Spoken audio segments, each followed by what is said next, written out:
Since Repair Clinic encourages you to perform this repair safely, a warning icon will appear when you should use caution.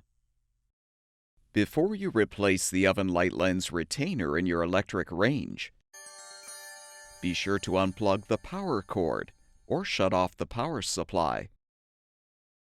Remove the oven racks as necessary. If still intact, unclip the retainer to release the lens, then detach the old retainer from the bottom first to remove.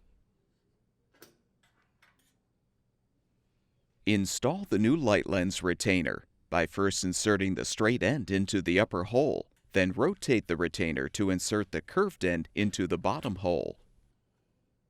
Reposition the light lens over the bulb, then secure it with the new retainer. Replace any racks as required.